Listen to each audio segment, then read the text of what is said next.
Bible గ్రంథంలో ఓ చక్కని మాట రాయబడింది, చదువుకుందాం. మత్తయి సువార్త 19వ అధ్యాయం 26వ వాక్యం. మత్తయి సువార్త 19వ అధ్యాయం 26 వాక్యం. యేసు వారిని చూచి, ఇది మనుషులకు అసాధ్యమే గాని, ఇది మనుషులకు అసాధ్యమే గాని దేవునికి సమస్తమును సాధ్యమని చెప్పారు. దేవునికి సమస్తమును సాధ్యం. దేవుని బిడ్డలారా, మనుషులకు అసాధ్యమైన కార్యాలు ఉన్నాయి. అందుకనే యేసుక్రీస్తు ప్రభువారు చెప్తున్న మాట ఏంటంటే, ఇది మనుష్యులకు అసాధ్యం కానీ దేవునికి సాధ్యం. కొన్ని కార్యాలు మనుష్యులకు అసాధ్యమే కానీ మన దేవునికి సమస్తము సాధ్యమే. అందుకనే ఇంగ్లీష్లో చక్కగా రాయబడి ఉంటుంది, with God all things are possible. దేవుని బిడ్డలారా, ఈరోజు కొన్ని కార్యాలు నీ ముందు అసాధ్యంగా నిలబడినా, ఈరోజు నా దేవుడు నీతో చెప్తున్నటువంటి అద్భుతమైన మాట ఏంటంటే, మనుష్యులకు అది అసాధ్యం కావచ్చు, నీకు అది అసాధ్యం కావచ్చు, నీ కుటుంబానికి అది అసాధ్యం కావచ్చు, కానీ నా దేవునికి సమస్తము సాధ్యమే. ఆమేన్. దేవుని బిడ్డలారా, ఈరోజు అసాధ్యమైన కార్యాలు సాధించాలని, ఈరోజు నీ జీవితంలో జరగని కార్యాలు జరపబడాలని, ఈరోజు ఏ కార్యాలైతే అసాధ్యంగా నిలిచిపోయావో, ఏ కార్యాలైతే ఇంకా నేను చెయ్యలేను, నా వల్ల కాదు, ఇది జరగదు అన్నట్లుగా ఉందో, ఆ కార్యాలన్నీ కూడా ఈరోజు నా దేవుడు నీ పక్షాన నిలబడి సఫలపరచునుగాక, సాధ్యపరచునుగాక.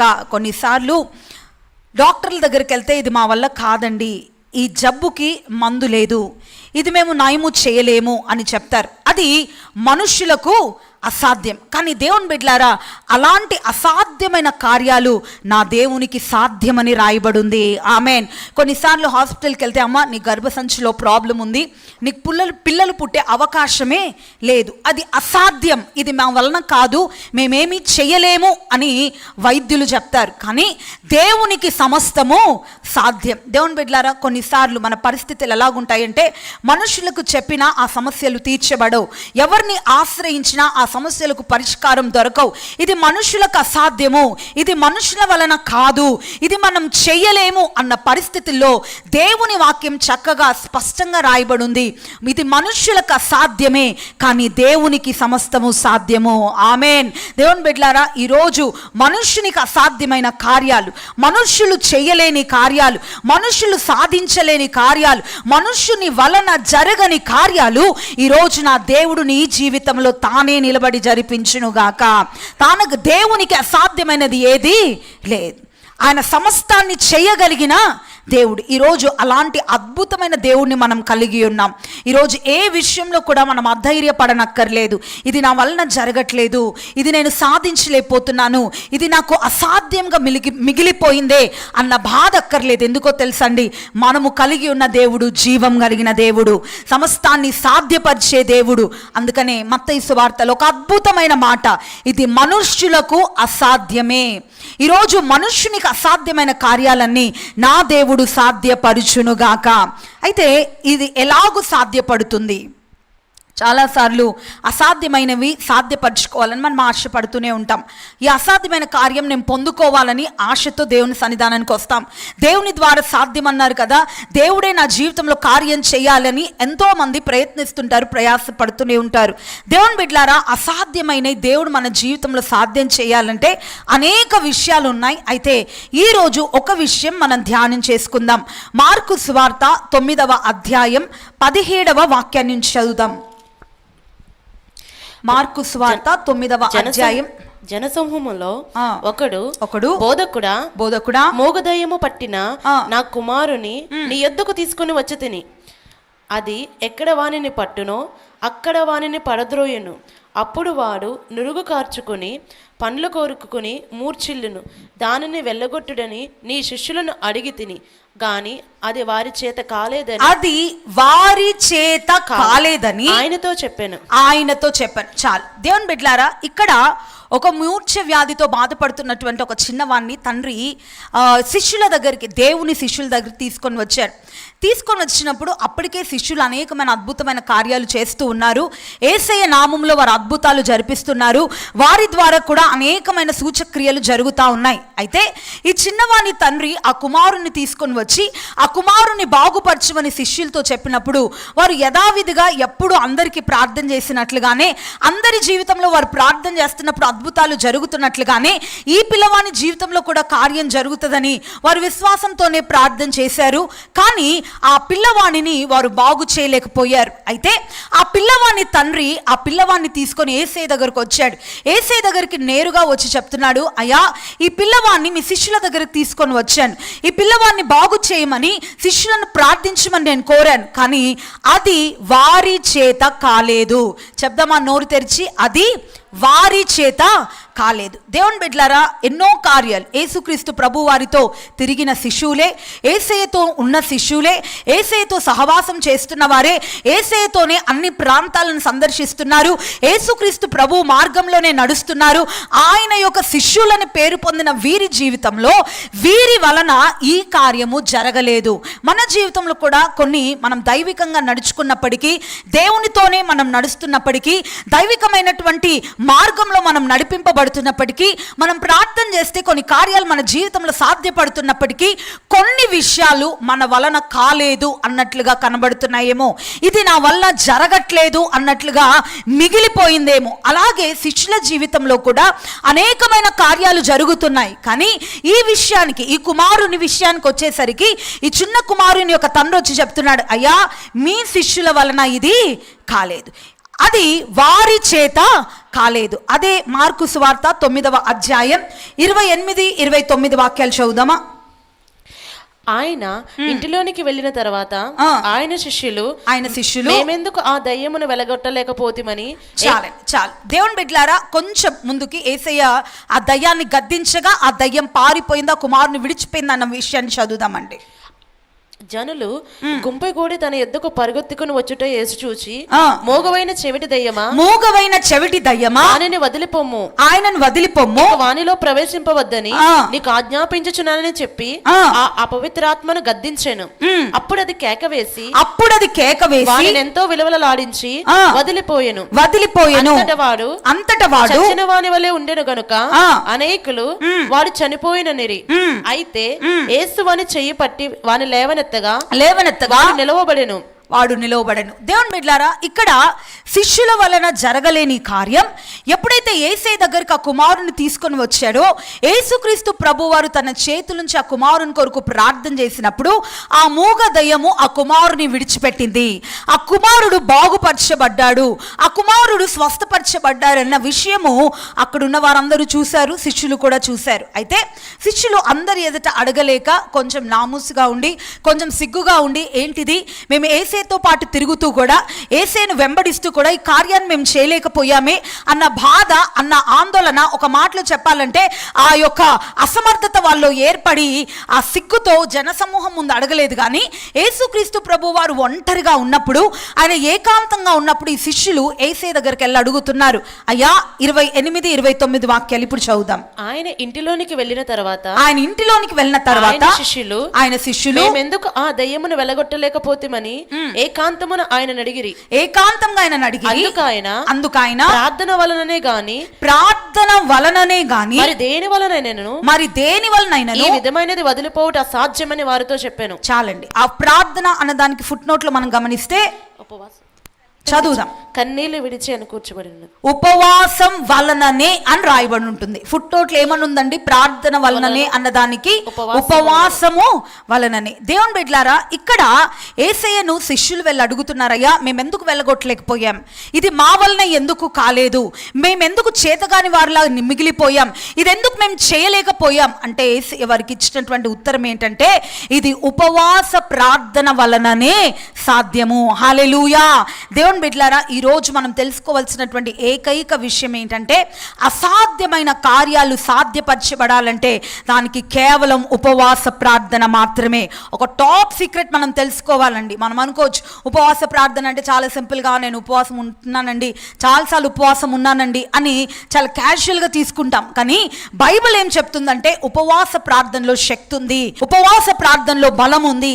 ఏ కార్యాలైతే అసాధ్యంగా మిగిలిపోయాయో, ఏ కార్యాలైతే మన జీవితం జీవితంలో సాధ్యపడట్లేదో, ఏ సమస్యలైతే ఏండ్ల తరబడిగా మన వెంటాడుతూ వెంబడిస్తూ అలాగే మన కుటుంబాన్ని మరి పతనవస్థలోనికి తీసుకొని వెళ్తున్నాయో, ఏ సమస్యల నుంచి మనం బయటికి రాలేకపోతున్నామో, ఆ కార్యాలన్నీ కూడా సాధ్యం అవ్వాలంటే, ఆ పరిస్థితులన్నిట్లో మనం విజయం పొందాలంటే, అసాధ్యమైన కార్యాలు సాధ్యపడాలంటే, ఒకవేళ పిల్లలు కలగట్లేదా, దేవుని సన్నిధిలో అది సాధ్యమే. ఒకవేళ నీ కుటుంబం సమాధానంగా లేదా, అది అందరూ చూసి ఇది అసాధ్యమంది, కుటుంబం కట్టబడలేదు అంటున్నారా, కానీ దేవునికి సాధ్యం. ఇలాంటి పరిస్థితిలో నీవు ఉన్నప్పుడు, అసాధ్యమైన కార్యాలు నీ జీవితంలో కనబడుతున్నప్పుడు నువ్వు చేయవలసింది ఒకటే, అదేంటంటే ఉపవాస ప్రార్థన. యేసయ్య శిష్యులతో చెప్పిన ఒకే ఒక మాట, మీరు ఇంకేదో చెయ్యండి అని వాళ్ళతో అనలేదు, కానీ ఈ కార్యం జరగాలంటే, ఇలాంటివి మీ చేత జరిపించబడాలంటే, ఇది అసాధ్యంగా నిలబడింది కదా, ఇక మీదట ఈ అసాధ్యమైనవి మీరు సాధ్యపరచాలంటే, మీ చేత సమస్తం జరగాలంటే, నేను చేసినట్లుగా మీరు కూడా చెయ్యాలి అనంటే, ఈ అసాధ్యమైన కార్యాలు సాధ్యపరచడానికి ఒకటే ఒక మూలం, అది ఉపవాస ప్రార్థన. దేవుని బిడ్డలారా, ఈరోజు చాలామంది ఉపవాస ప్రార్థన అంటే చాలా క్యాజువల్గా తీసుకుంటారండి. కొంతమంది ఉపవాస ప్రార్థన ఎలా ఉంటుందంటే, ఈరోజు ఉపవాసం నేను నిర్ణయించుకుంటారు, ఆ రోజు 12 వరకు పడుకొని మెల్లిగా 1 గంటకు లేసి బ్రష్ చేసుకొని ఇది అని కార్యకలాపాలు ముగించుకొని ఓ 10-15 నిమిషాలు ప్రార్థన చేసుకొని 3వ గంట తినేస్తారు, నేను ఉపవాసం అంటారు. దాని ద్వారా ప్రయోజనం ఏమీ ఉండదు. మనం దేవుని సన్నిధిలో ఉపవాసం చేస్తున్నప్పుడు కేవలము నోటికి కడుపుకు మాత్రమే రెస్ట్ కాదండి, మన కార్యాలన్నీ కూడా మనం ప్రక్కన పెట్టి దేవునితో గడపడమే ఉపవాసం. ఎప్పుడైతే మనం దేవుని సన్నిధిలో ప్రార్థన చేస్తామో, ఎప్పుడైతే రోజు చేసే పనులను మనం ప్రక్కన పెట్టి కేవలం ఆకలితో కడుపును మార్చుకోవడం కాదు, కానీ ఈ జీవన మరి శైలిలో మనం చేసే అనుదిన కార్యాలను కూడా విరమించుకొని దేవుని సన్నిధిలో గడుపుతూ ఆయన పాదాలను పట్టుకొని మనం బ్రతిమలాడితే తప్పక ఉపవాస ప్రార్థనకు జవాబు దొరుకుతుంది. ఆమేన్. క్రైస్తవులంగా మనందరం నేర్చుకోవాల్సింది ఏంటంటే, కుటుంబ పరంగా కనీసం వారానికి ఒక్కసారైనా ఉపవాసం ఉండడం మనం నేర్చుకోవాలండి. దేవుని బిడ్డలారా, ఏదో సంవత్సరానికి ఒకసారి ఉపవాస పండుగలు ఉంటే ఆ 30 రోజుల్లో ఒక రోజు ఉంటానులే కాదు, ఏదో 12 రోజులు జరుగుతున్నాయి కదా ఉపవాస ప్రార్థనలు, మేము వెళ్ళి ఏదో ఒక రోజు ఉపవాసం ఉంటానులే, లేదా ఇంకా ఎక్కడో ఉపవాస ప్రార్థనలు జరుగుతూ ఉంటే మేము వెళ్ళి ఉపవాసం ఉంటాం, వారం రోజులు అక్కడ జరుగుతున్నాయి మేము వెళ్ళి ఉపవాసం ఉంటాం ఒక రోజు అనుకుంటే కాదు. మన జీవితంలో, క్రైస్తవ జీవితంలో ఉపవాస ప్రార్థన అన్నది అలవాటుగా మార్చుకోవాలి. ఎప్పుడైతే మనం ఈ విధంగా దేవుని సన్నిధిలో ఉపవసించి ప్రార్థన చేస్తామో, మన ప్రార్థన శక్తివంతంగా మారుతుంది. ఏ సమస్య అయినా ఎదుర్కోవడానికి ఈ ఉపవాస ప్రార్థన తోడ్పడుతుంది. దేవుని బిడ్డలారా, మన కుటుంబ సమస్యల నుంచి మనం విజయం పొందాలంటే, మన శరీర అనారోగ్యాల నుంచి మనం విడుదల పొందాలంటే, ప్రతి విధమైనటువంటి పరిస్థితుల్లో మనం జయం పొందాలంటే, అసాధ్యమైన కార్యాలన్నీ మన జీవితంలో సాధ్యపడాలంటే, ఒకవేళ అది మనుషునికి అసాధ్యమై ఉండొచ్చు, ఒకవేళ నీ కుటుంబీకులకు అది అసాధ్యమై ఉండొచ్చు, ఒకవేళ నీ స్నేహితులకు అది సాధ్యపడకపోవచ్చు, కానీ నీకు నా దేవుడు సాధ్యపరుస్తాడు. ఎప్పుడంటే నీవు దేవుని సన్నిధిలో ఉపవసించే వ్యక్తివై కనబడాలి. దేవునితో ఒక సహవాసం. క్రైస్తవులుగా మనందరము కూడా ఈ ఉపవాస ప్రార్థనను అలవాటు చేసుకోవాలి. దేవుని బిడ్డలారా, అందుకనే బైబిల్ గ్రంథంలో మనం గమనిస్తే యేసుక్రీస్తు ప్రభువారు మొట్టమొదట ఆయన ఈ సేవ ప్రారంభించేటప్పుడు ఉపవాసంతోనే సేవను ప్రారంభించాడు. ఆయన 40 దినాలు ఉపవాసం ఉండి ఆ తర్వాత సేవను ప్రారంభించినట్లుగా మనం బైబిల్లో చదువుతాం. అనేక మంది భక్తులు కూడా వారు దేవుని సన్నిధిలో ఉపవాసం ఉన్నట్లుగా మనం చదువుతూ ఉన్నాం. దేవుని బిడ్డలారా, ఉపవాసం అన్నది మనం చాలా తేలిగ్గా తీసుకుంటాం, కానీ సాతాను గాడు ఎప్పుడు కూడా క్రైస్తవులు లేదా దేవుని బిడ్డలు ఉపవాసం ఉంటే వారి జీవితంలో కార్యాలు జరుగుతాయని వాడు అస్సలు ఉపవాసం ఉండనివ్వడండి. అందుకనే ఆది నుండే ఆదికాండం 3వ అధ్యాయంలో ఆదాము హవ్వలను కూడా దేని ద్వారా మోసం చేశాడు? తిండి ద్వారానే. ఈరోజు ఒక పూట కూడా ఉపవాసం ఉండలేని పరిస్థితులు చాలా మందివి. ఈరోజు కనీసం ఒక పూట నిష్ఠగా భక్తిగా ప్రార్థన చేసి ఉపవాసంలో గడపలేని పరిస్థితులు. ఎందుకో తెలుసండి, నువ్వు ఉపవాసం ఉంటే విజయాన్ని పొందుతావు, నువ్వు ఉపవాసం ఉంటే పరిశుద్ధతలో నుంచి పరిశుద్ధతలోనికి దాటిపోతావు, నువ్వు ఉపవాసం ఉంటే దేవునితో అనుబంధం కలిగి ఉంటావు, నువ్వు ఉపవాసం ఉంటే నీ ప్రార్థనలో శక్తి ఉంటుంది అన్న విషయం వాడు గుర్తెరిగి అస్సలు ఉపవాసం ఉండనివ్వడండి. చాలామంది ప్రయత్నించి చూడండి, ఉపవాసం ఉందామని తీర్మానం చేసుకుంటారు. ఓ 2-3 గంటల తర్వాత నా వల్ల కావట్లేదని తినేవారు కూడా చాలామంది ఉన్నారు. లేదా ఒక 2 రోజులు 3 రోజులు ఉపవాసం ఉంటాను అనుకొని సాయంకాలం అయ్యేసరికి నేను నీరసెళ్ళిపోయాను, నా వల్ల కాలేదని విరమించుకునేవారు ఉంటారు. ఎందుకంటే ఈ ఉపవాస ప్రార్థనలో అంత శక్తి ఉంది. అందుకనే అపవాది ఆది నుండే మానవుణ్ణి ఏం చేశాడంటే తిండి ద్వారానే మోసము చేశాడు. ఆది మానవుడు ఎక్కడ పడిపోయాడండి? ఆ రమ్యమైనటువంటి ఆ పండును ఏదైతే దేవుడు తినకూడదన్నాడో ఆ తోట మధ్యలో ఉంటున్న ఆ పండును చూపించి, ఆహారాన్ని చూపించి మోసపుచ్చినటువంటి సాతానుగాడు. దేవుని బిడ్డలారా, యేసుక్రీస్తు ప్రభువారు అందుకనే ఆయన ఉపవాసం ఉన్న దేనికో తెలుసండి, సాతాను తీసుకుని వచ్చే ఈ శోధనను జయించటానికే. ఆమేన్. దేవుని బిడ్డలారా, అందుకే యేసుక్రీస్తు ప్రభువారు కూడా ఉపవాసం ఉన్న తర్వాత వెంటనే అపవాది వచ్చి అంటున్నాడు, ఈ రాళ్లను రొట్టెలుగా చేసుకొని తిను. అక్కడేమో ఆదిలో ఆదాము హవ్వలు సాతాను మాటకు లోబడిపోయి తినకూడదన్న పండును తినేశారు. కానీ ఇక్కడ యేసుక్రీస్తు ప్రభువారు మాత్రము ఆయన ఉపవాసం ఉన్నాడు కాబట్టి ఆ ఉపవాసపు శక్తి వలన సాతానుగాడు ఏ ఉచ్చులో పడేయాలని ఆ దేవుని దగ్గరకు వచ్చాడు, ఏ వల విసిరాడో ఆ వలలో చిక్కబడకుండా ఆయన కాపాడబడ్డాడు. ఆమేన్. మనుష్యుడు రొట్టె వలన కాదు కానీ దేవుని నోటి నుండి వచ్చి ప్రతి మాట వలన జీవించునని సాతాను ఎదిరించి జయం పొందాడు.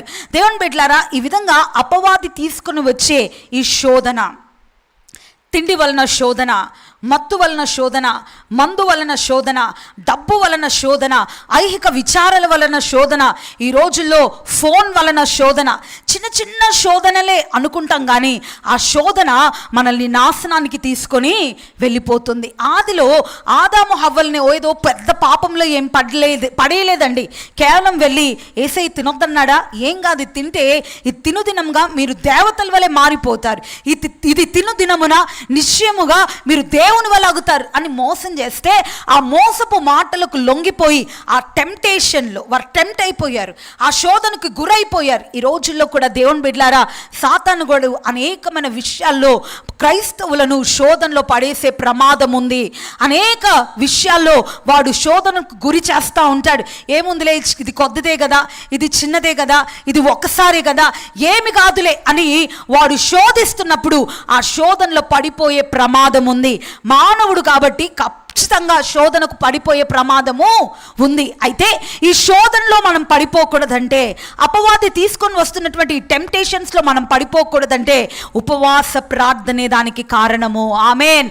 దేవుని బిడ్డలారా, అక్కడ ఆదిలో ఆదాము హవ్వలు పడిపోయారు సాతానుగాడు శోధించినప్పుడు. కానీ యేసుక్రీస్తు ప్రభువారు మాత్రము ఆ శోధనలో ఆయన పడిపోలేదు. దానికి గల కారణం ఏంటంటే అపవాది శోధనకు ముందు యేసయ్య ఏం చేశాడండి?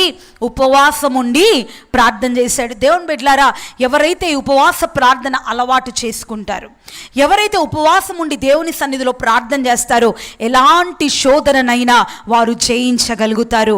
అపవాది వేసే ఉచ్చుల్లో పడిపోకుండా, అపవాది ఏ శోధనలోనైతే మిమ్మల్ని లాగుతున్నాడో, ఏ పరిస్థితుల్లో మిమ్మల్ని దిగజార్చాలని వారు ప్రయత్నిస్తున్నాడో ఆ పరిస్థితుల్లో మీరు పడిపోకుండా ఉండాలంటే దానికి కేవలం ఒకే ఒక కారణము, ఒకే ఒక మూలం ఏంటంటే ఉపవాస ప్రార్థన. ఒకవేళ కొన్ని పరిస్థితులు ఎలాగుంటాయంటే అది మనల్ని టెంప్ట్ చేసేస్తూ ఉంటాయి కదా. అందరు ఫ్రెండ్స్ వెళ్ళిపోతున్నారు కదా, ఏముంది నేను కూడా వెళ్తానులే, ఒకసారి అందరూ చూసి ఆనందిస్తున్నారు కదా, ఒకసారి చూస్తే ఏమవుతుందిలే, నేను ఒకసారి వెళ్తే ఏమవుతుందిలే, ఒక్కసారే కదా అని వాడి శోధనలకు పడిపోయి దేవుని యొక్క ఆశీర్వాదానికి దూరం అయిపోతున్నాం. ఆ రోజు ఆదాము హవ్వలు కూడా ఏముందిలే తినొద్దన్నాడు కానీ ఒక్క పండే కదా అనుకున్నారు. ఆ ఏదేను తోటలో నుండి వెలివేయబడ్డారు. ఆ మహిమ, ఆ స్వభావంని కోల్పోయి శరీరులుగా మారిపోయారు. అనేకమైన శ్రమను అనుభవించడానికి కారణంగా ఆ ఒక్క అవిధేయత మారిపోయింది. కాబట్టి దేవుని బిడ్డలారా, ఈరోజు యేసుక్రీస్తు ప్రభువారు ఈ లోకానికి వచ్చి సాతాను యొక్క శోధనను మనం ఎలాగూ జయించాలి, వాడు మనల్ని టెంప్ట్ చేస్తున్నప్పుడు, వాడు కొన్ని ప్రేరేపణలు మనకు కలిగిస్తున్నప్పుడు ఏమి కాదులే అని దేవుని వాక్యంలో నుండి వాడు మాట్లాడతాడు. యేసయ్యతో మాట్లాడింది బయట నుంచా? దేంతో మాట్లాడాడు? వాక్యంతోనే మాట్లాడి, నువ్వు క్రింద దూకు, దేవతలు వచ్చి నిన్నెత్తి పట్టుకుంటాయి. దేవుని బిడ్డలారా, ఇలాగున దైవికమైన విషయాలు చెప్తూనే వాడు మోసం చేస్తూ ఉంటాడు.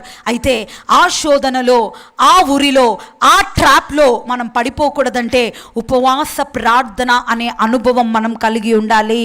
ఆమేన్. దేవుని బిడ్డలారా, బైబిల్ గ్రంథంలో మరి మనందరికీ తెలిసినటువంటి చరిత్ర యాకోబు ఏశావు యొక్క చరిత్ర. దేవుని బిడ్డలారా, ఇక్కడ యాకోబేమో గుడారవాసి, ఏశావు అరణ్యానికి వెళ్ళి వేటాడి వస్తూ ఉండేవాడు. యాకోబు ఒకరోజు అన్న వేటాడడానికి వెళ్ళాడు చక్కగా. మరి యాకోబేమో ఇంట్లో ఎర్రని చిక్కుడుగాయల కూర వండుతూ ఉన్నాడు. అన్న వేటాడి వచ్చాడు. ఆ రోజు వేటలో ఏ పశువు చిక్కలేదు, ఆకలితో ఇంటికి వచ్చాడు. ఇంటికి వచ్చేసరికి తమ్ముడు ఏం చేస్తున్నాడు, చక్కని చిక్కుడుగాయ కూరను వండుతున్నాడు. ఆ వాసనకే కడుపు నిండిపోయింది. అన్నగారికి అడుగుతున్నాడు, తమ్ముడా నాకు ఆకలిగా ఉంది, కొంచెం అన్నం పెట్టంటే యాకోబు అంటున్నాడు, నేను అన్నం పెడతాను, బాగానే ఉంది, నీ కడుపు నేను నింపుతాను, కానీ నాకు ఒకటి కావాలి. ఏం కావాలో చెప్పు, ఆకలితో చచ్చిపోతున్నాను, ఏది అడిగితే నేను అది ఇస్తాను అన్నాడు అన్న. అయితే తమ్ముడు అడుగుతున్నాడు, నాకు నీ జ్యేష్ఠత్వపు హక్కు కావాలి. దేవుని బిడ్డలారా, ఈ యొక్క ఆకలికి తట్టుకోలేక ఈ యొక్క అన్న ఏశావు ఏం చేశాడంటే, ఈ జ్యేష్ఠత్వపు హక్కుతో నేనేం చేసుకోవాలి, ఆకలితో చచ్చిపోతున్నాను, ఫస్ట్ నా కడుపు నేను నింపుకుంటాను, ఈ హక్కుతో నాకేం పని ఉంది, నువ్వు తీసేసుకో అని ఆ చిక్కుడుగా కూరతో కడుపు నింపుకొని జ్యేష్ఠత్వపు హక్కు నమ్ముకున్నాడు. దేవుని బిడ్డలారా, ఈ ఆకలి అనే శోధన ఎంత భ్రష్టత్వంలోనికి తీసుకొని వెళ్తుందో మనం గమనించవచ్చు. ఒక్క పూట కూటి కొరకు తన జ్యేష్ఠత్వపు హక్కును అమ్ముకున్న ఏశావు వంటి భ్రష్టుడైనను వ్యభిచారైనను లేడని రాయబడింది. దేవుని బిడ్డలారా, ఈ జ్యేష్ఠత్వపు హక్కు యొక్క విలువలు తెలుసుకోలేకపోయాడు ఏశావు. ఈ జ్యేష్ఠత్వపు హక్కు యొక్క అనుభవాలు తెలుసుకోలేకపోయాడు ఏశావు. ఈ యొక్క తిండి ముందు దైవికమైన విషయాలు, ఈ తిండి ముందు ఉన్నతమైన కార్యాలను కూడా నిషేధించాడు. ఈరోజు చాలామంది క్రైస్తవులు నిజంగా ఆఫ్టర్ ఆల్ ఒక చిన్న ఆహార పదార్థం కొరకు యేసుని నమ్ముకునే వారు ఉన్నారండి. ఆహారాన్ని కంట్రోల్ చేసుకోలేక, కడుపును కాల్చుకోలేక చాలామంది నియమాలు కూడా బ్రేక్ చేసే వాళ్ళు ఉన్నారు. అర్థమవుతుందని కొన్నిసార్లు ఈరోజు అందరూ ఉపవాసం ఉండాలి, ఫెయితోమంతా అదొక నియమం. అప్పుడు ఏం చేయాలి, మనము అందరం ఉపవాసము ఉండాలి. ఒక పూట ఉపవాసం ఉంటే చచ్చిపోతామండి, చావం కదా. కానీ ఏం చేస్తారంటే చాలామంది ఆ ఒక్క పూట కూడా ఉండలేక అందరూ ఉపవాసం ఉంటే వీరికి ఎవరికి చెప్పకుండా వెళ్ళిపోయి చక్కగా కడుపు నింపుకొని వచ్చేస్తారు. దీని ద్వారా ఏం జరుగుతుందంటే భ్రష్టత్వం సంభవిస్తుందని రాయబడి ఉంది. ఇక్కడ యాకోబు అన్నను అడుగుతున్నాడు, అన్నా నువ్వు ఆకలితో ఉన్నావు కదా, నీ ఆకలి నేను తీరుస్తాను, అయితే నాకు నీ జ్యేష్ఠత్వపు హక్కు కావాలి. కడుపులో ఉన్నప్పటి నుంచే యాకోబు ఈ జ్యేష్ఠత్వపు హక్కు కొరకు పెనుగులాడుతున్నాడు. దేవుని బిడ్డలారా, జ్యేష్ఠత్వపు హక్కు అంటే ఆ తండ్రిలో ఉంటున్న ఆస్తి ఒక భాగం ఎక్కువ వచ్చేస్తుందని కాదు, దాని కొరకు కాదు పోరాటం. ఆస్తులు ఎంతైనా సంపాదించుకోవచ్చు. ఈరోజు జ్యేష్ఠత్వపు హక్కు అనగానే తండ్రి తర్వాత తండ్రి స్థానం, తండ్రి తర్వాత ఆస్తిలో ఎక్కువ భాగం, దాని కొరకే పోరాడాడేమో అని అనుకుంటారు చాలామంది. కాదు దేవుని బిడ్డలారా, యేసుక్రీస్తు యొక్క జననం గురించి ఒక ప్రవచనం విడుదల చేయబడింది. కన్యక గర్భంన శిశువు జన్మించబోతున్నాడు, జ్యేష్ఠుల సంఖ్యలో నుండే పరిశుద్ధుడు పుట్టబోతున్నాడు అనేటువంటి ప్రవచనం విడుదల చేయబడింది. అందుకనే ఆ దినాలలో ఈ జ్యేష్ఠత్వపు హక్కు కొరకు పోరాడేవారు. మేము జ్యేష్ఠుల సంఖ్యలో ఉండాలి, యేసుక్రీస్తు ప్రభు మా వంశంలో నుండి రావాలి, మా కుటుంబంలో నుండి రావాలి అని ఎంతోమంది పోరాటం చేస్తూ ఉండేవారండి. అందుకనే అబ్రహాము జీవితంలో కూడా మనం గమనిస్తే అబ్రహాము యొక్క మొదటి కుమారుడు ఎవరు? ఇష్మాయేల్. అబ్రహాం యొక్క మొదటి కుమారుడు ఎవరండి? దాసికి పుట్టింది అబ్రహాముకే, కాబట్టి మొదటి కుమారుడు ఎవరు? ఇష్మాయేల్. కానీ దేవుడు మాత్రము వాగ్దాన పుత్రుడైనటువంటి ఇస్సాకునిచ్చి ఆ జ్యేష్ఠత్వపు హక్కును ఎవరికి ఇచ్చాడు? ఇస్సాకుకి ఇచ్చాడు. ఇక్కడ యాకోబు ఏశావు చరిత్రకు వస్తే కూడా యాకోబుకు ఈ జ్యేష్ఠత్వపు హక్కు మీద మక్కువ. కడుపులో ఉన్నప్పటి నుండే పోరాడుతున్నాడు, నేను జ్యేష్ఠుడిని అవ్వాలని. కానీ ఏశావుకి ఆ జ్యేష్ఠత్వపు హక్కు విలువ తెలియలేదు. ఏముందిలే, ఏసయ్యను పొందుకుంటే ఏంటి, ఏసయ్యను పొందకపోతే ఏంటి, ఏసయ్య నా గర్భాన పుడితే ఏంటి, పుట్టకపోతే ఏంటి అన్నటువంటి పరిస్థితిలో ఉన్నాడు ఏశావు. అందుకనే ఏశావు స్థానంలో ఎవరు వచ్చేసారండి? యాకోబు వచ్చాడు. అందుకనే అబ్రహాము, ఇస్మాయేలు, ఏశావు దేవుడా అని ప్రార్థన చేయడానికి బదులుగా ఈరోజు మనం ఏమని ప్రార్థన చేస్తున్నాం? అబ్రహాము, ఇస్సాకు, యాకోబు. ఈ విధంగా ఈ జ్యేష్ఠుల సంతానంలో నుండే యేసుక్రీస్తు ప్రభువారు వచ్చారండి. నిజంగా ఈ జ్యేష్ఠత్వపు హక్కుకి అంత విలువ ఉంది. అందుకనే జ్యేష్ఠులను దేవుడు ప్రతిష్ఠించాడు. ప్రతి వంశంలో జ్యేష్ఠత్వాన్ని దేవుడు ఘనపరిచాడు. దేవుని బిడ్డలారా, దీన్ని ప్రక్కన పెట్టి ఏశావు ఏం చేశాడు? ఒక పూట కూటి కొరకు తన జ్యేష్ఠత్వాన్ని అమ్ముకున్నాడు. ఈరోజు మనం కూడా అలాంటి పరిస్థితిలో ఉంటున్నామేమో. నియమింపబడినటువంటి ఉపవాస దినాల్లో నియమించుకొని కొన్నిసార్లు కొంతమంది ఏం చేస్తారంటే నేను ప్రతి వారము శుక్రవారం రోజు ఉపవాసం ఉంటానని తీర్మానం చేసుకుంటారు. ఒకవేళ ఎక్కడైనా బిర్యానీ కూటం జరిగిందనుకోండి, ఏం చేస్తారు, ఈ ఒక్క వారము వద్దులే వచ్చే వారం ఉంటాను.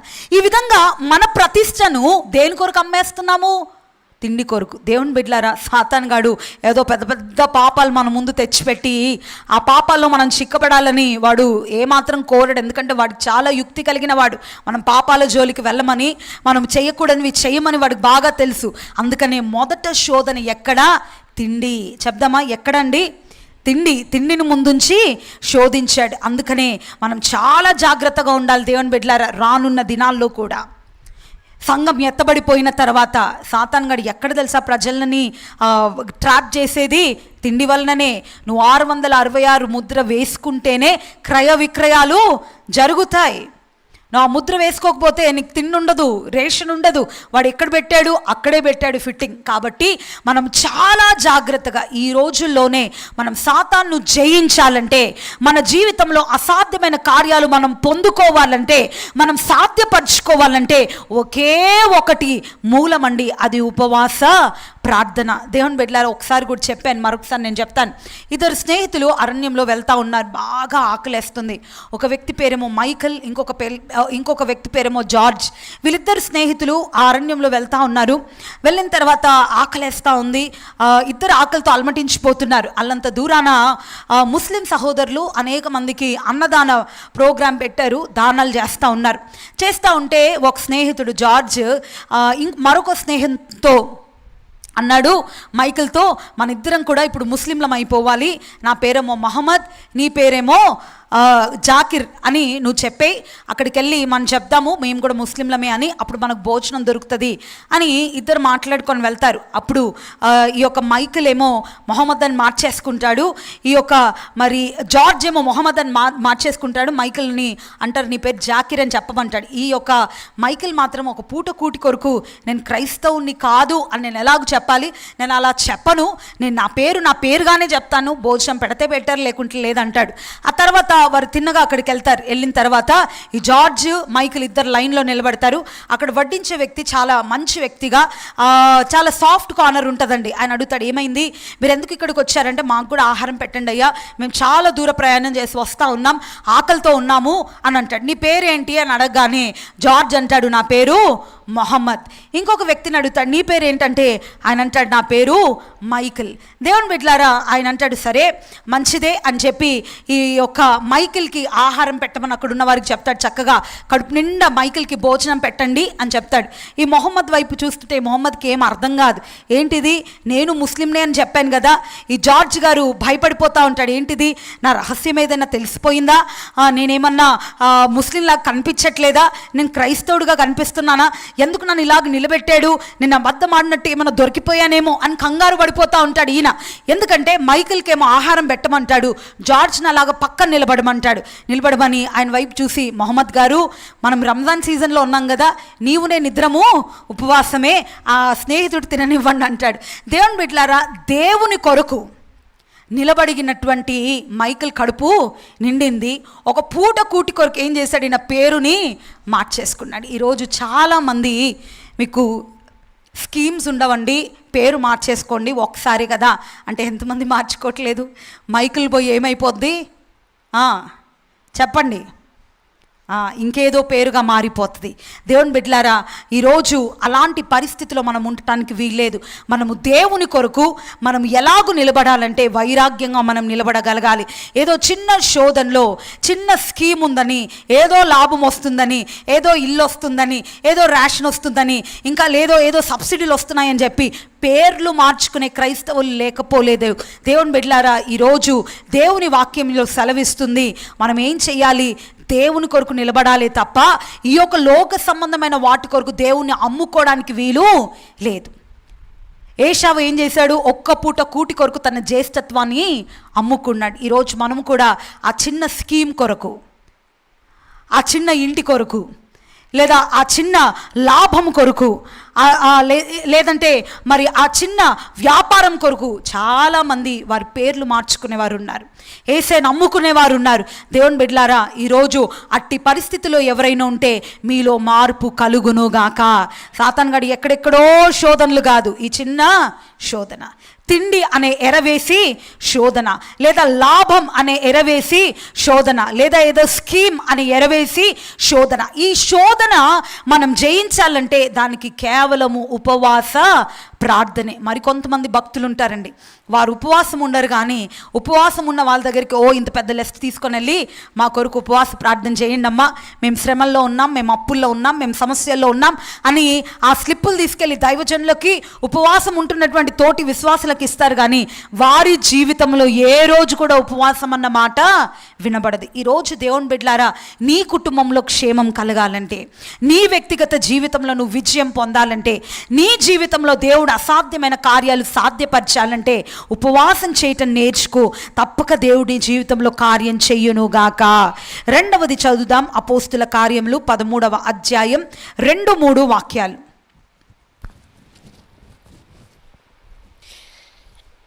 వారు ప్రభువును సేవించుచు ఉపవాసం చేయుచుండగా పరిశుద్ధాత్మ నేను బర్నబాను సౌలును పిలిచిన పని కొరకు వారిని నాకు ప్రత్యేకపరచుడని వారితో చెప్పెను. అంతట వారు ఉపవాసముండి ప్రార్థన చేసి వారి మీద చేతులుంచి వారిని పంపిరి. చాలు దేవుని బిడ్డలారా, మొదట ఈ ఉపవాస ప్రార్థన ఏం చేస్తుందంటే శోధనను జయించటానికి సహాయము చేస్తుంది. రెండవది, ఈ ఉపవాస ప్రార్థన ద్వారా మనం ఏ డైరెక్షన్లో వెళ్ళాలో, ఏ మార్గంలో వెళ్ళాలో ఈ ఉపవాస ప్రార్థన మనకు సూచననిస్తుంది. చాలాసార్లు చదువుకుంటాం, ఏ చదువు చదవాలో, 10th అయిపోయింది ఏ కోర్స్ తీసుకోవాలి, ఇంటర్ అయిపోయింది మరి ఏ కోర్స్ తీసుకోవాలి, ఆ తర్వాత జాబ్లో నేను ఎక్కడికి వెళ్ళాలి, నేను ఏ ప్రాంతానికి వెళ్ళాలి, నేను ఏ ఉద్యోగం చేయాలి, నేను ఎవరిని వివాహం చేసుకోవాలి, ఇలాంటి ప్రశ్నలు చాలామందికి ఉంటాయి. అయితే దేవుని బిడ్డలారా, దేవుడు మనకు డైరెక్షన్ ఇవ్వాలంటే, చాలాసార్లు ఎలాగూ దైవ చిత్తం తెలుసుకోవాలని చాలామంది నన్ను అడుగుతూ ఉంటారు. దేవుని బిడ్డలారా, దైవ చిత్తం మనకు తెలియబడాలంటే, నువ్వు ఏ మార్గంలో వెళ్తే నీకు క్షేమము, నువ్వు ఏది చేస్తే నీకు క్షేమము, నువ్వు ఏ డైరెక్షన్లో వెళ్తే నీకు క్షేమము, అది నీకు తెలియాలి అంటే అది ఉపవాస ప్రార్థనలో మాత్రమే సాధ్యం.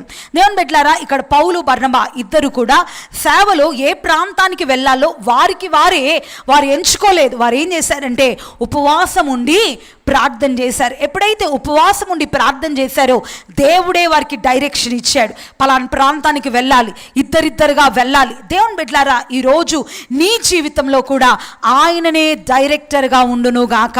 ఆయన మీ మార్గాలను సరళం చేయునుగాక. మీ జీవితంలో మీరు ఎక్కడికి వెళ్ళాలి, ఏమి చెయ్యాలి, ఎలా నడవాలో దేవుడు మీకు సూచన ఇచ్చి నడిపించునుగాక. దేవుని బిడ్డలారా, అలాగే మనం గమనించినట్లయితే 2వ దినవృత్తాంతములు 20వ అధ్యాయం 3-4 వాక్యాలు కూడా చదువుదామండి.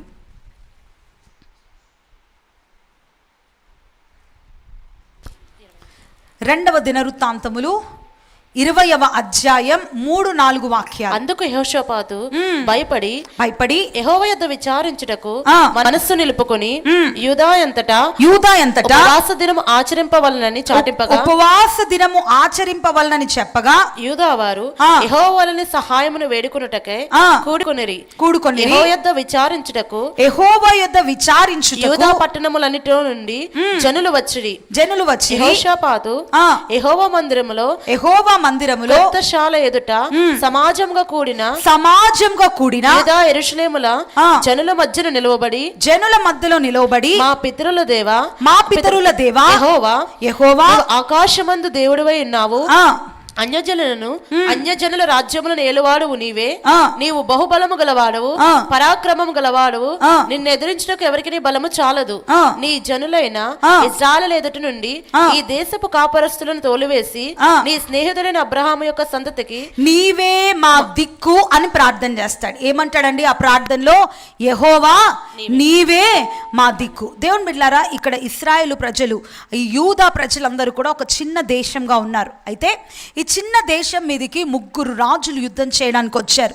అప్పుడు యెహోషాపాతు దేవుని సన్నిధానానికి వెళ్ళి ప్రార్థన చేస్తున్నాడు, అయ్యా 3 గుంపుల వారు వచ్చి మా మీద యుద్ధానికి నిలబడ్డారు, మేమేం చెయ్యాలి, మేము ఎలాగూ పోట్లాడాలి, మేము ఏ డైరెక్షన్లో వెళ్ళాలి, మేము ఏ మార్గం గుండా వెళ్ళాలి అని దేవుని సన్నిధిలో సూచన అడిగాడండి. దేవుని బిడ్డలారా, ఈ శ్రమలో, ఈ భయంకరమైనటువంటి విపత్తుకరమైనటువంటి పరిస్థితుల్లో చిన్న దేశం పెద్ద దేశాలన్నీ ముట్టడి వేశాయి. ఈ చిన్న దేశం మీదికి ఈ యొక్క పెద్ద అగ్రరాజ్యాలు 3 కలిసి 3 రాజులు ఒక్క రాజు మీదకి యుద్ధానికి లేచొచ్చారు. ఈ సమయంలో యెహోషాపాతు ఏం చేశాడు, దేవుని సన్నిధిలో ప్రార్థన చేస్తున్నాడు. ఏమంటున్నాడంటే, దేవా నీవే మా దిక్కు, నీవే మాకు సహాయం చేయి, మేము ఏ డైరెక్షన్లో వెళ్ళాలి, మేము ఏ మార్గంలో వెళ్ళాలి, ఈ శత్రువును ఎలా జయించాలో నీవే మాకు ఆలోచన దయచేయి అని ప్రార్థన చేస్తే దేవుడు వారికి చక్కని ఆలోచన అనుగ్రహించాడండి. మీరు పలానా ఆ పంక్తుల్లో మీరు వెళ్ళాలి, పలాని చోట మీరు నిలబడండి, ఆ తర్వాత పలాని వారు ఇలాగున మీరు ముట్టడి వేయండి, పలాని ప్రాంగణం అంతా మీరు చుట్టూ ముట్టండి, ఆ తర్వాత మీరు ఊరికే నిలబడి నేను యుద్ధం చేస్తానన్నాడు. దేవుని బిడ్డలారా, యేసుక్రీస్తు ప్రభు వారు ఈ లోకంలో ఉన్నప్పుడు కూడా శిష్యులతో చెప్పింది అదే, మీరు నేను చెప్పినట్లుగా వెళ్ళండి, నేను ఎక్కడికి పంపిస్తే అక్కడికి వెళ్ళండి, అప్పుడు ఈ లోకాన్ని తలక్రిందులు చేయువారు ఇక్కడికి వచ్చి ఉన్నారని మీ గురించి చెప్తారు. ఈ రోజుల్లో యేసయ్య చెప్పినట్లు కాక తమకు తామే వారు ఏర్పాటు చేసుకున్న మార్గాల్లో వెళ్ళి లోకాన్ని తలక్రిందులు చేసేవారు కాదు, వాళ్ళే తలక్రిందులు అయిపోతున్న వారు ఉన్నారు. కాబట్టి దేవుని బిడ్డలారా, ఈరోజు నీవు తలక్రిందులు అవ్వకూడదు, నీ కుటుంబం తలక్రిందులు అవ్వకూడదు, నీ ఆలోచనలు తలక్రిందులు అవ్వకూడదంటే దేవుని సన్నిధిలో నీ భవిష్యత్తును గురించి నువ్వు ప్రార్థన చేయాలి. దేవుని సన్నిధిలో నీకు ఎదురవుతున్న శ్రమను గురించి నువ్వు ప్రార్థన చేయాలి. దేవుని సన్నిధిలో నువ్వు ఎదుర్కొంటున్నటువంటి అపజయాలను నుంచి, ప్రభువా నేను జయం పొందాలంటే ఏం చేయాలి, ఈ శ్రమ నుండి నేను విడుదల పొందాలంటే ఏం చేయాలి, ఈ అనారోగ్యం నుంచి నేను విడిపించబడాలంటే ఏం చేయాలి, నా కుటుంబంలో చెలరేగిన ఈ ఉపద్రవం తొలగిపోవాలంటే నేను ఏం చేయాలి అని దేవుని సన్నిధిలో కనుక మనం ప్రార్థన చేస్తే ఆయనే మన పక్షాన నిలబడి శత్రువుతో పోరాడి మనకు విజయాన్ని అనుగ్రహిస్తాడు. ఆమేన్. దేవుని బిడ్డలారా, ఎప్పుడైతే ఈ ఇశ్రాయేలు ప్రజలు దేవుడు చెప్పినట్లుగా చేశారో, ఆయన చేసిన కార్యం ఏంటంటే అదే 20వ అధ్యాయం 13 నుండి 16 వరకు చదువుదాం. యూదా వారందరూ తమ శిశువులతోనూ భార్యలతోనూ పిల్లలతోనూ యెహోవా సన్నిధి నిలవబడిరి. అప్పుడు మత్తన్యాకు పుట్టిన యెహీయేలు కుమారుడైన బెనాకు జననమైన 20వ అధ్యాయం 16వ వాక్యాన్ని చదువుదాం అన్నమాట. రేపు వారి మీదకి పోవుడి, వారు జీజు అను ఎక్కుడు మార్గమున వచ్చెదరు, మీరు ఎరివేలు అరణ్యమున ముందరనున్న వాగుకొన దగ్గర వారిని కనుగొందురు. ఈ యుద్ధంలో మీరు పోట్లాడవలసిన నిమిత్తం లేదు, ఈ యుద్ధంలో మీరు పోట్లాడవలసిన నిమిత్తం లేదు. యూదావారులారా, యెరూషలేము వారులారా, యెరూషలేము వారులారా, యుద్ధ పంక్తులు తీర్చి నిలవబడుడి, మీరు యుద్ధ పంక్తులు తీర్చి నిలబడుడి. మీతో కూడిన యెహోవా దయచేయు రక్షణను మీరు చూచెదరు, భయపడకుడి, జడియకుడి. చాలు. దేవుని బిడ్డలారా, ఇక్కడ ఎప్పుడైతే మనం దేవుని ఆలోచన తీసుకుంటామో ఆయన మనకు అభయం ఇస్తాడు. ఆమేన్. ఎప్పుడైతే దేవుని ఆలోచన కొరకు ఆయన సన్నిధిలో మనం పోరాడుతామో, ఆయన సన్నిధిలో అయ్యా నీ ఆలోచన నాకు కావాలి, నేను పలాని వ్యాపారం చేయాలనుకుంటున్నాను, పలాని ఉద్యోగం చేయాలనుకుంటున్నాను, పలాని చదువు చదవాలనుకుంటున్నాను, పలాని చోట పలాని స్థలం కొనాలనుకుంటున్నాను, పలాని వ్యాపారం మొదలు పెట్టాలనుకుంటున్నాను. దేవుని బిడ్డలారా, మనం ప్రారంభించే ఏ పనైనా ఉపవాసంతో మనం ప్రారంభిస్తే ఆయనే మనకు ఆలోచన ఇస్తాడు. ఆమేన్. ఇక్కడ యెహోషాపాతు రాజు ఈ యుద్ధం చేయడానికి తన దగ్గర ఉన్న సైన్య బలంతో వెళ్ళొచ్చు, కానీ దేవుని సహాయం కొరకు అక్కడ యూదా ప్రజలందరూ ఉపవాసం ఉన్నారండి. ఉపవాసం ఉండి ప్రార్థన చేస్తే అప్పుడు దేవుడు వారికి డైరెక్షన్ ఇస్తున్నాడు, దేవుడు వారికి ఆలోచన ఇస్తున్నాడు, దేవుడు వారికి సహాయం చేస్తున్నాడు. ఈరోజు మీరు కూడా ప్రతి ప్రయత్నం ఆయన సన్నిధిలో ఉపవాసం ఉండి మీరు అడుగులు ముందేస్తే తప్పక దేవుడే మీకు ఆలోచన ఇస్తాడు.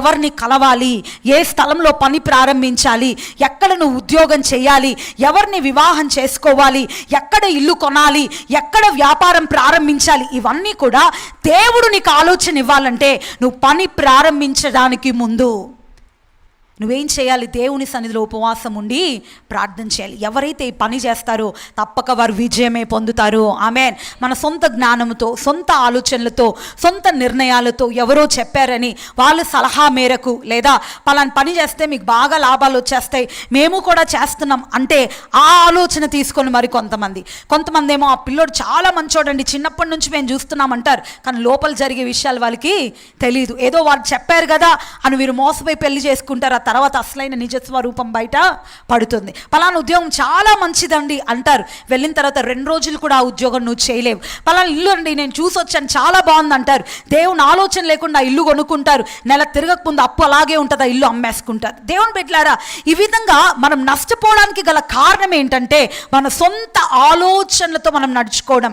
ఈరోజు మన జీవితంలో మనం విజయం పొందాలంటే ఉపవాస ప్రార్థన. దేవుని బిడ్డలారా, మొట్టమొదట ఉపవాస ప్రార్థన సాతాను శోధనను జయించడానికి శక్తినిస్తుంది. రెండవది ఉపవాస ప్రార్థన నువ్వే డైరెక్షన్లో వెళ్ళాలో ఆయనే నీకు మార్గదర్శిగా ఉంటాడు, ఆయన మార్గాన్ని చూపిస్తాడు. ఇంకా నువ్వు భయపడనక్కర్లేదు. వ్యాపారం ప్రారంభిస్తున్నావా, ఇంకా భయపడనక్కర్లేదు. ఎందుకంటే నువ్వు ఉపవాసం ఉన్నావు, ప్రార్థన చేసావు, దేవుడు చెప్పినప్పుడు చేసావు అనుకోండి, ఇంకా నువ్వు భయపడనక్కరా లేదు. ఒకవేళ పలానా చదువు చదవాలనుకున్నావా, ప్రార్థన చేసి ప్రారంభించు, ఇంకా నువ్వు భయపడనక్కర్లేదు, ఆయనే నీకు విజయాన్ని ఇస్తాడు. ఈ విధంగా ప్రార్థన, ఏ ప్రార్థన? ఉపవాస ప్రార్థనతో మనం ఏది ప్రారంభించినా ఆయనే మనకు మార్గదర్శిగా ఉంటాడు. అదే అధ్యాయం 20వ వాక్యం 24వ వాక్యం 20 అధ్యాయం 24 నుండి 27 వరకు చదువుదామని. యూదావారు అరణ్యమందున్న కాపరుల దుర్గమ దగ్గరకు వచ్చి సైన్యము తట్టు చూడగా వారు శవములై నేలపడి ఉండిరి, ఒకడును తప్పించుకొనలేదు. యెహోషాపాతును అతని జనులను వారి వస్తువులను దోచుకున్నట్టుకు దగ్గరకు రాగా శవముల మీద విస్తారమైన ధనమును ప్రశస్తమైన నగలను కనబడెను. వారు తమకిష్టమైనంత వట్టుకు తీసుకుని తాము కొనిపోగలిగినంత కంటే ఎక్కువగా కొలుచుకొనిరి. కొల్ల సొమ్ము అతి విస్తారమైనందున దానిని కూర్చుటకు 3 దినములు పట్టెను. 4వ దినమున వారు బెరాకా లోయలో కూడిరి. అక్కడ వారు యెహోవాకు కృతజ్ఞతాస్తుతులు చెల్లించినందున. దేవుని బిడ్డలారా, ఇక్కడ మూడవది ఉపవాస ప్రార్థన శత్రువు మీద మనకు జయాన్ని అనుగ్రహిస్తుంది. ఆమేన్. ఇక్కడ 3 వైపుల నుంచి శత్రువులు వచ్చారు, బలమైన రాజులుగా వీరు కనబడుతున్నారు. కానీ వీరు చేసిన ఉపవాస ప్రార్థన ఏం చేసిందో తెలుసా అండి? మన వాగ్దానం ఏంటి? మీరు ఊరకనే నిలబడండి, నేను మీ కొరకు యుద్ధం చేస్తాను. ఇక మీదట మీరు ఏ ఐగుప్తులనైతే చూస్తున్నారో మరలా మీరు ఎన్నడూ కూడా వారిని చూడరు. దేవుని బిడ్డలారా, ఈ శత్రువు ముట్టడి వేశారు, వీరు మౌనంగా నిలబడ్డారు, ఉపవాస ప్రార్థన చేసి వచ్చి నిలబడ్డారంటే దేవుడు ఏం చేశాడో తెలుసా? మీరు ఏం యుద్ధం చేయకండి, మీరు నిలబడండి అంతే, నేను చెప్పిన స్థలంలో నిలబడండి అన్నాడు అంతే. వారు యేసయ్య చెప్పినట్లు, దేవుడు చెప్పినట్లు చేశారు. ఆ 3 రాజులు కన్ఫ్యూజ్ అయిపోయి ఎవరికి వారు, ఎవరు శత్రువు రాజో తెలియలేదు, ఎవరి మీద పోట్లాడుతున్నారో తెలియలేదు, వాళ్ళలో వాళ్ళే కన్ఫ్యూజ్ అయిపోయి ఒకరొకరు పొడుచుకొని ఆ యొక్క యుద్ధానికి వచ్చిన 3 సామ్రాజ్యాలు అక్కడ నేలమట్టంగా మారిపోయారు. అందరూ కూడా కత్తివాతన చంపబడ్డారు. దీనికి గల కారణము దేవుడు వారి పక్షాన ఉన్నాడు. ఆమేన్. దేవుని బిడ్డలారా, ఈరోజు దేవుడు నీ జీవితంలో విజయం ఇవ్వాలంటే ఉపవాస ప్రార్థనే కారణం. అయ్యో, శత్రువు దండెచ్చొచ్చాడు, సమస్య మరి విస్తృతంగా మారిపోయింది, నా సమస్య చాలా పెద్దదిగా కనబడుతుంది, ఈ భయంకరమైనటువంటి సమస్య నుంచి నేను బయటికి వచ్చేది ఎలా అంటే ఉపవాస ప్రార్థన ఒకటే. దేవుని బిడ్డలారా, శత్రువు నేను కలవరపరుస్తున్నప్పుడు, సమస్య నేను కలవరపరుస్తున్నప్పుడు అన్ని వైపులా, కొన్నిసార్లు చూస్తే ఎటువైపు చూసినా కూడా మార్గము కనబడదు, ఎటు చూసినా అన్ని ద్వారాలు మూయబడినట్లుగానే ఉంటాయి, ఎటువైపు చూసినా ఇంకా బయటికి రాలేని పరిస్థితులు కనబడతాయి. ఇక్కడ యూదా పక్షాన కూడా దేవుడు నిలబడ్డాడండి. లేకపోతే ఎటువైపు చూసినా 3 రాజులు చుట్టుముట్టేశారు, ఎటు పారిపోలేని పరిస్థితులు, ఎటు దాక్కోలేని పరిస్థితులు, ఇలాగున్న శత్రు సైన్యం ముట్టడి వేసింది ఆ యూదా దేశం అంతా. ఆ సమయంలో వారు చేసింది ఒకటే, దేవుని సన్నిధిలో ఉపవసించి ప్రార్థన చేశారు. దేవుని బిడ్డలారా, నీ పరిస్థితి ఎలాంటిదైనా దేవుని సన్నిధిలో నువ్వు ఉపవాసం ఉంటే నా దేవుడు శత్రువు మీద నీకు విజయాన్ని అనుగ్రహిస్తాడు. ఏ శత్రువు అయితే నిన్ను జయించడానికి వచ్చాడు, ఆ శత్రువు వాడే కన్ఫ్యూజ్ అయి పొడుచుకొని పారిపోయేటట్లుగా నా దేవుడు చేయబోతున్నాడు. ఎవరైతే నీకు విరోధంగా పనిచేస్తున్నారో, ఎవరైతే నీ కుటుంబానికి విరోధంగా పనిచేస్తున్నారో, ఎవరైతే నీ ఉద్యోగంలో నీకు విరోధంగా పోరాడుతున్నారో, ఎవరైతే నీ వ్యాపారంలో విరోధంగా నిలబడ్డారో, ఎవరైతే నువ్వు చదువుకునే స్థలములో, నువ్వు ఉద్యోగం చేసే స్థలములో నీ ఇరుగు పొరుగు వారు ఎవరు నీకు విరోధంగా నిలబడినా నువ్వు చేయాల్సింది ఒకటే, వారితో నువ్వు పోరాడొద్దు. నేను నిర్దోషంగా ఉంటే నా కొరకు ఎందుకు మీరు మాట్లాడుతున్నారని వారితో మీరు గొడవాడకండి, వారితో వెళ్ళి మీరు ఘర్షణకు దిగకండి. మీరు ఒకే ఒక పని చేయండి, ఉపవాసం ఉండి ప్రార్థన చేయండి. ఎవరైతే మీకు విరోధంగా లేచారో వారే కన్ఫ్యూజ్ అయిపోయి వారు పారిపోయేటట్లుగా నా దేవుడు చేయబోతున్నాడు. ఇక మీదట నీ శత్రువును నువ్వు చూడకుండా నా దేవుడు తరిమి కొట్టబోతున్నాడు. దేవుడు ఆ కార్యం చేయాలంటే ఉపవాసం ఉండి ప్రార్థన చేయాలి. ఒకే ఒక సీక్రెట్ అండి, మనం పెద్ద పని చేయాల్సిన అక్కర్లేదు. ప్రతి పరిస్థితిలో మనం విజయం పొందాలంటే దేవుని సన్నిధిలో ఉపవాసం అంటే పొద్దున ఒక 2 ఇడ్లీలు తిని మధ్యాహ్నము ఒక 2 చెప్దాం మధ్యాహ్నం ఏంటి 2 చపాతీలు తిని రాత్రి 2 అరటిపండ్లు తిని నేను ఉపవాసం కాదండి. ఉపవాసం అంటే ఒక నిష్ఠతో భక్తితో దేవుని సన్నిధిలో మనం త్యాగం చేసుకొని, దేవుని బిడ్డలారా, దేవుడు ఒక కార్యం మన జీవితంలో చేయాలంటే ఓ చిన్న త్యాగం కూడా మనం చేయలేకపోతే ఎట్లా అండి? ఒక పూట భోజనం మానేయకపోతే ఎట్లా చెప్పండి? పెద్ద సమస్య ఉంది, ఆ సమస్య తీరాలంటే ఓ పూట భోజనం మానకుండా నేను సమస్య నుంచి బయటపడాలంటే ఎలా సాధ్యమవుతుంది? అదే ఆహారం దొరకలేదు, ప్రయాణం చేస్తున్నావు, అసలు ఆహారమే లేదు, చచ్చిపోతావా? అలాగ వెయిట్ చేస్తావు కదా ఆహారం దొరికే వరకు. మరి దేవుని సన్నిధిలో ఉపవాసం ఉండటానికి ఎందుకు సంకోచిస్తున్నారు? ఈరోజు ఉపవాసం ఉండుట మీరు అలవాటు చేసుకోండి, విజయం మీ సొంతం కాబోతుంది. మీరు ఎక్కడికి పరుగులు తీయాల్సిన అక్కర్లేదండి, ఏ దైవజన్ను కాళ్ళ ఏలు పట్టుకోవాల్సిన అక్కర్లేదు, ఏ అధికారుల దగ్గరికి వెళ్ళి మీరు మోకరించాల్సిన అక్కర్లేదు, ఎవరి దగ్గరికి వెళ్ళి మీ చేతులు చాచాల్సిన అక్కర్లేదు. మీకు ఆపద వచ్చిందా, శ్రమ వచ్చిందా, ఇబ్బంది వచ్చిందా, ఏం అర్థం కాలేని పరిస్థితి, ఉపవాసం ఉండండి అంతే. దేవుడు మీ పక్షాన పోరాడి మీకు విజయాన్ని ఇవ్వబోతున్నాడు. దేవుని బిడ్డలారా, మనందరికీ తెలిసిన చరిత్రే ఎస్తేరు చరిత్ర. ఇక్కడ కూడా ఈ షూషను కోటలో యూదులందరినీ చంపేయమని ఏం జారీ చేయబడింది? ఆజ్ఞ జారీ చేయబడింది. వారి డెత్ డేట్ ఫిక్స్ చేయబడింది. పలానా రోజు యూదులందరూ చంపబడాలని వారి మరణ దినం ఏం చేయబడింది? ఫిక్స్ చేయబడింది. కానీ ఆ మరణ శాసనం రద్దు చేసింది ఏంటండి?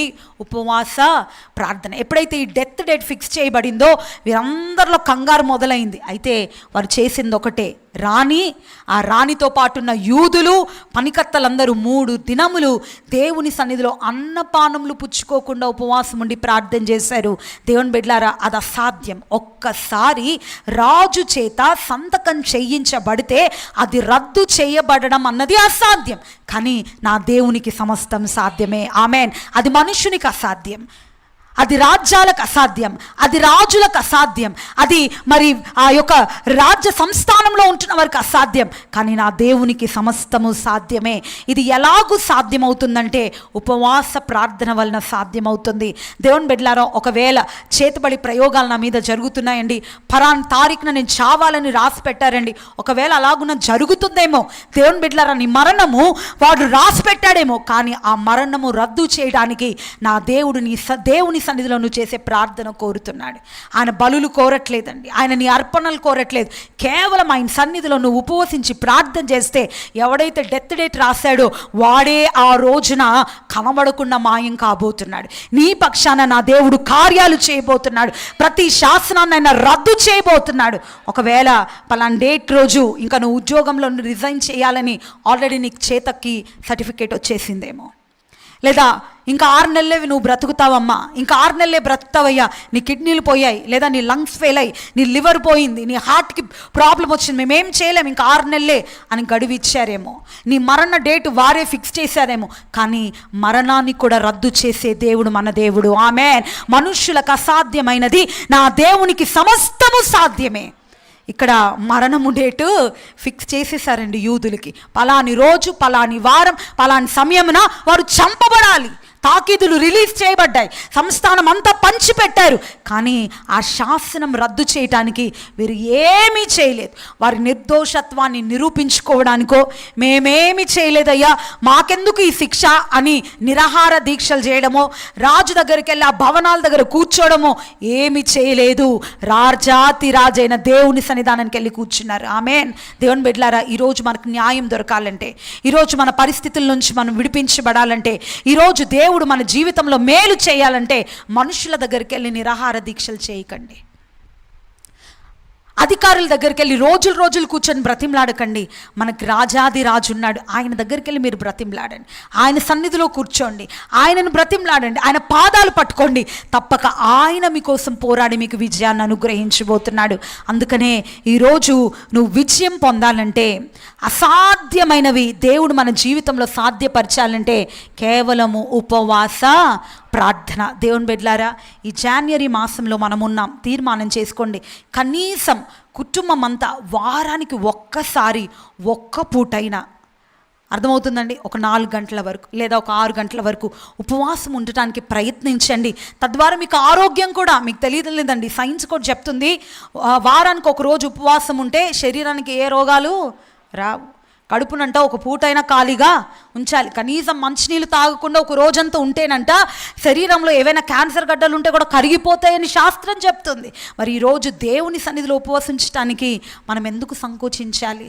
దేవుని బిడ్డలారా, ఇక మీదట మన పరిస్థితుల్లో దేవుడు మనకు సహాయం చేయాలంటే ఆయన సన్నిధిలో మనం ఉపవాసం ఉందుముగాక. ఏదో సమస్య వచ్చినప్పుడే కాదు, క్రైస్తవులముగా ఉపవాసం అన్నది మనం అలవాటు చేసుకోవాలి. కనీసం వారానికి ఒక్క పూటైనా మనం ఉపవాసం ఉండటానికి తీర్మానం చేసుకోవాలి, అలాగున ప్రతిష్ఠించుకోవాలి. అందుకనే ఉపవాస దినమును ప్రతిష్ఠించుడని రాయబడింది.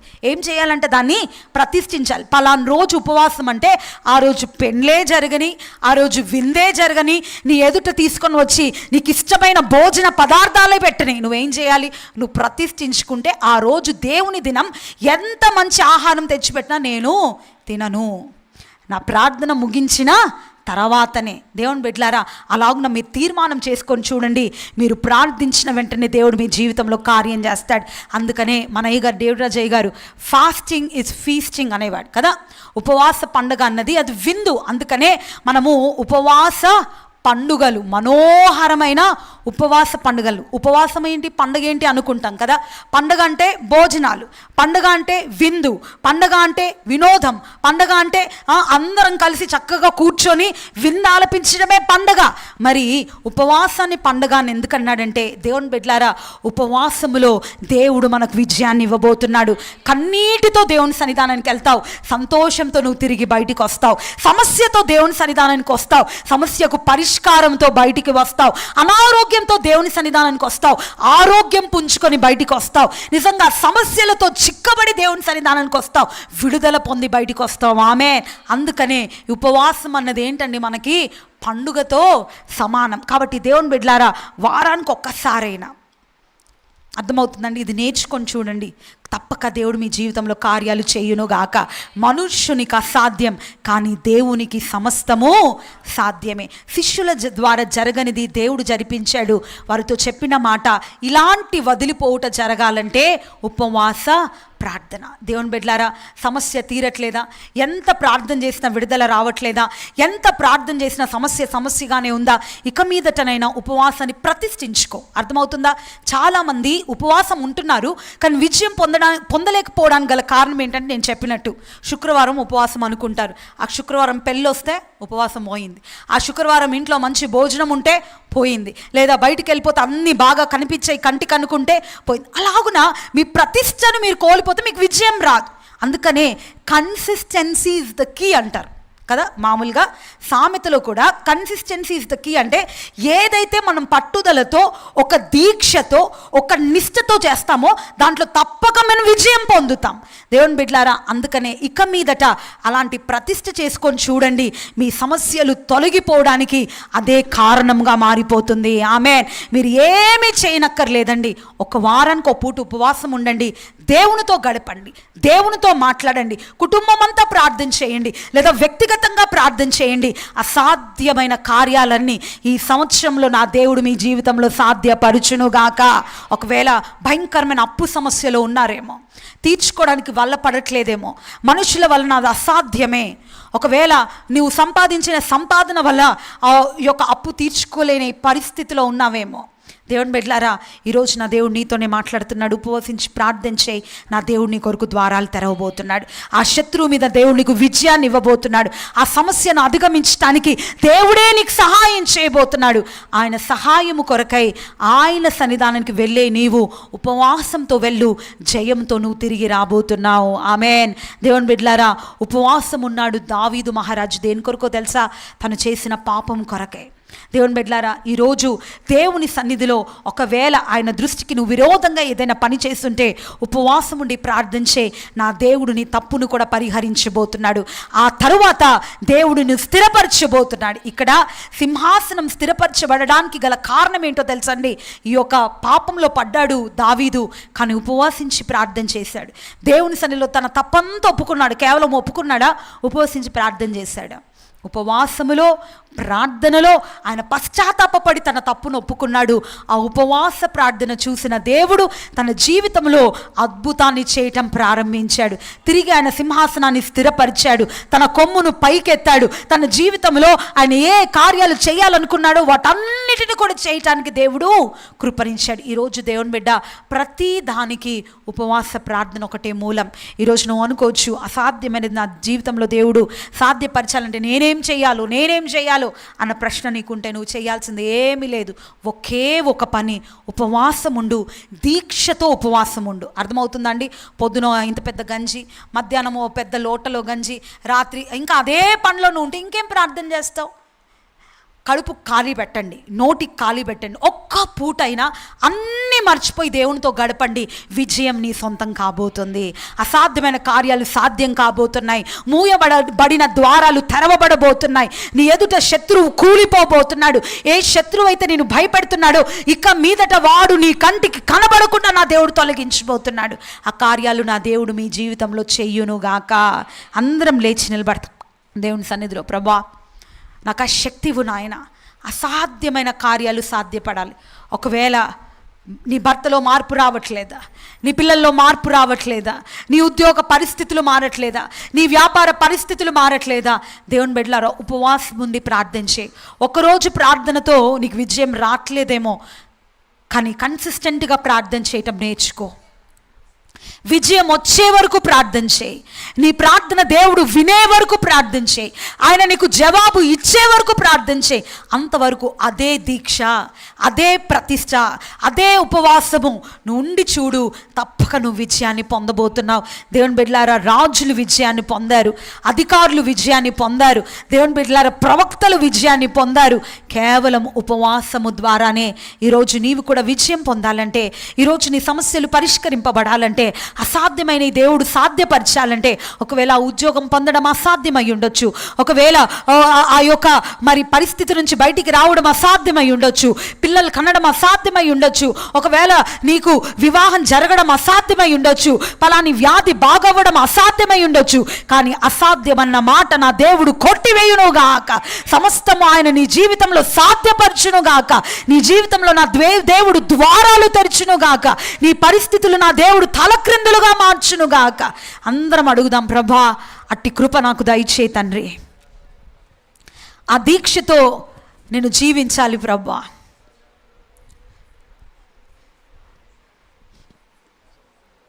మనం చేసుకునే ప్రతిష్టతను బట్టి, మనం చేసుకునే తీర్మానాన్ని బట్టి ఎంత నిష్ఠగా, ఎంత భక్తిగా దేవుని సన్నిధిలో మనం ఉంటామో అంతగా దేవుడు మనల్ని పైకి లేవనెత్తబోతున్నాడు.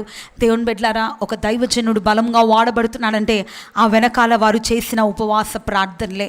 ఒక ఇల్లు కట్టబడుతుందంటే దాని వెనకాల ఉంటున్నటువంటి బలమైన ఉపవాస ప్రార్థనే. ఈరోజు నువ్వు కట్టబడాలన్నా, ఈరోజు నువ్వు స్థిరంగా నిలబడాలన్నా, ఈరోజు నీ జీవితంలో దేవుని కార్యాలు చూడాలంటే అది ఏదేదో మనుషులను మభ్యపెడుతూ వెళ్తే దాని ద్వారా ప్రయోజనం ఉండదు. ఎందుకంటే మనుషుల సహాయం కొంత మట్టికే, మనుషుల ప్రేమ కొంత మట్టికే, మనుషులను మెప్పించి బ్రతకాలంటే అది కొంత మట్టికే. కానీ దేవుని కొరకు నువ్వు బ్రతకగలిగితే, నా దేవుడు నన్ను చూస్తున్నాడు అని దేవుని కొరకు నువ్వు త్యాగం చేసుకోగలిగితే, నా దేవుడు నీకోసం నిలబడబోతున్నాడు. ఆయన నీకోసం పోరాడబోతున్నాడు. ఆయన నీకోసం యుద్ధం చేయబోతున్నాడు. అందరం ఒక్క చిన్న ప్రార్థన చేద్దామా?